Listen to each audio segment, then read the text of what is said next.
Aja ate mu kyakala mwotundira eddagala.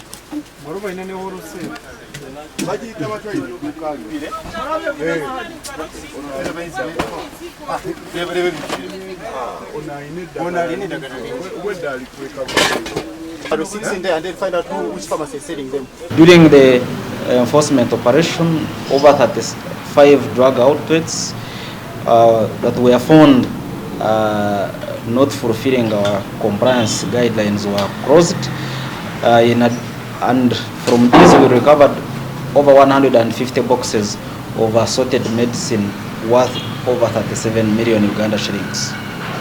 2 individuals identified as Kabira Roy, who was in possession of government medical stores, and Kawuchi Ari, who was found selling drugs in his merchandise shop, were arrested and are in police custody.